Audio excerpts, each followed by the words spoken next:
ಪಾಕ್ ಆಕ್ರಮಿತ ಕಾಶ್ಮೀರದಲ್ಲಿ ಆತಂಕದ ವಾತಾವರಣ ನಿರ್ಮಾಣವಾಗಿದೆ.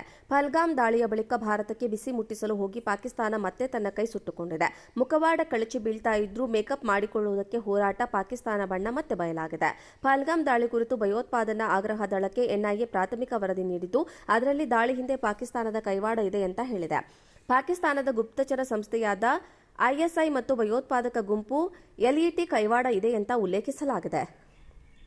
ಎನ್ಐಎ ಮೂಲಗಳ ಪ್ರಕಾರ 26 ಜನರನ್ನ, ಮುಖ್ಯವಾಗಿ ಪ್ರವಾಸಿಗರನ್ನ ಕೊಂದ ಭಯೋತ್ಪಾದಕ ದಾಳಿಯ ಹಿಂದಿನ ಪಿತೂರಿಯನ್ನ ಎಲ್ಇಟಿ ಒಳಗೆ ಅಭಿವೃದ್ಧಿಪಡಿಸಲಾಗುತ್ತಿದ್ದಂತೆ ಇದು ಹಿರಿಯ ಐಎಸ್ಐ ಅಧಿಕಾರಿಯ ನಿರ್ದೇಶನದ ಮೇರೆಗೆ ನಡೆದಿದೆ ಎಂದು ಆರೋಪಿಸಲಾಗಿದೆ. ಪಾಕಿಸ್ತಾನದಲ್ಲಿರುವ ಲಷ್ಕರ್ ಪ್ರಧಾನ ಕಚೇರಿಯಲ್ಲಿ ಈ ಯೋಜನೆ ರೂಪಿಸಲಾಗಿದೆ ಎಂದು ಹೇಳಲಾಗುತ್ತಿದೆ. ದಾಳಿಯ ಕೇಂದ್ರ ಬಿಂದುವಾಗಿದ್ದ ಇಬ್ಬರು ಭಯೋತ್ಪಾದಕರನ್ನ ಹಸ್ಮಿ ಮೂಸಾ ಅಲಿಯಾಸ್ ಸುಲೇಮಾನ್ ಮತ್ತು ಅಲಿಭಾಯ್ ಅಲಿಯಾಸ್ ತಲ್ಹಾಬಾಯ್ ಎಂದು ಗುರುತಿಸಲಾಗಿದ್ದು, ಇವರಿಬ್ಬರು ಪಾಕಿಸ್ತಾನಿ ಪ್ರಜೆಗಳು ಎಂದು ದೃಢಪಟ್ಟಿದೆ. ವಿಚಾರಣೆಯಲ್ಲಿ ಇಬ್ಬರು ಪಾಕಿಸ್ತಾನ ಮೂಲದ ಹ್ಯಾಂಡ್ಲರ್ಗಳೊಂದಿಗೆ ಸಂಪರ್ಕದಲ್ಲಿ ಇದ್ದರಂತೆ. ಪಕ್ಕಾ ಟೈಮಿಂಗ್ ಮಾಸ್ಟರ್ ಪ್ಲಾನ್ ಬಗ್ಗೆ ನಿರ್ದಿಷ್ಟ ಸೂಚನೆಗಳು ಅಲ್ಲಿಂದಲೇ ಸಿಕ್ಕಿದೆ ಅಂತ ವರದಿಯಲ್ಲಿ ಉಲ್ಲೇಖಿಸಲಾಗಿದೆ.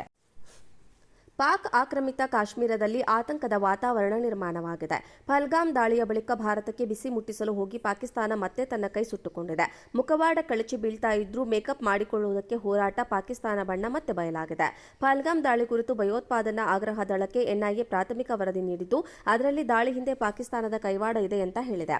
ಪಾಕಿಸ್ತಾನದ ಗುಪ್ತಚರ ಸಂಸ್ಥೆಯಾದ ಐಎಸ್ಐ ಮತ್ತು ಭಯೋತ್ಪಾದಕ ಗುಂಪು ಎಲ್ಇಟಿ ಕೈವಾಡ ಇದೆ ಅಂತ ಉಲ್ಲೇಖಿಸಲಾಗಿದೆ.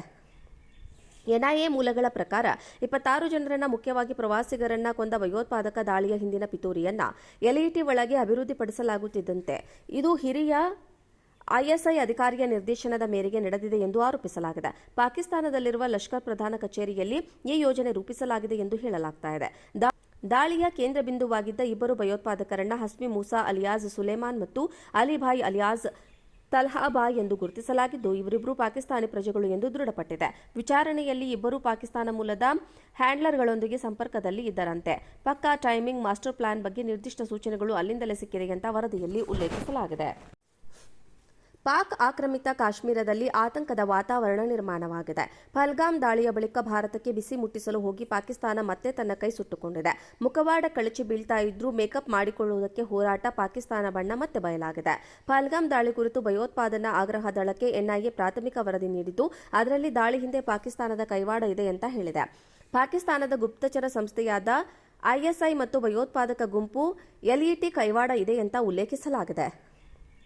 ಎನ್ಐಎ ಮೂಲಗಳ ಪ್ರಕಾರ 26 ಜನರನ್ನ, ಮುಖ್ಯವಾಗಿ ಪ್ರವಾಸಿಗರನ್ನ ಕೊಂದ ಭಯೋತ್ಪಾದಕ ದಾಳಿಯ ಹಿಂದಿನ ಪಿತೂರಿಯನ್ನ ಎಲ್ಇಟಿ ಒಳಗೆ ಅಭಿವೃದ್ಧಿಪಡಿಸಲಾಗುತ್ತಿದ್ದಂತೆ ಇದು ಹಿರಿಯ ಐಎಸ್ಐ ಅಧಿಕಾರಿಯ ನಿರ್ದೇಶನದ ಮೇರೆಗೆ ನಡೆದಿದೆ ಎಂದು ಆರೋಪಿಸಲಾಗಿದೆ. ಪಾಕಿಸ್ತಾನದಲ್ಲಿರುವ ಲಷ್ಕರ್ ಪ್ರಧಾನ ಕಚೇರಿಯಲ್ಲಿ ಈ ಯೋಜನೆ ರೂಪಿಸಲಾಗಿದೆ ಎಂದು ಹೇಳಲಾಗುತ್ತಿದೆ. ದಾಳಿಯ ಕೇಂದ್ರ ಬಿಂದುವಾಗಿದ್ದ ಇಬ್ಬರು ಭಯೋತ್ಪಾದಕರನ್ನ ಹಸ್ಮಿ ಮೂಸಾ ಅಲಿಯಾಸ್ ಸುಲೇಮಾನ್ ಮತ್ತು ಅಲಿಭಾಯ್ ಅಲಿಯಾಸ್ ತಲ್ಹಾಬಾಯ್ ಎಂದು ಗುರುತಿಸಲಾಗಿದ್ದು, ಇವರಿಬ್ಬರು ಪಾಕಿಸ್ತಾನಿ ಪ್ರಜೆಗಳು ಎಂದು ದೃಢಪಟ್ಟಿದೆ. ವಿಚಾರಣೆಯಲ್ಲಿ ಇಬ್ಬರು ಪಾಕಿಸ್ತಾನ ಮೂಲದ ಹ್ಯಾಂಡ್ಲರ್ಗಳೊಂದಿಗೆ ಸಂಪರ್ಕದಲ್ಲಿ ಇದ್ದರಂತೆ.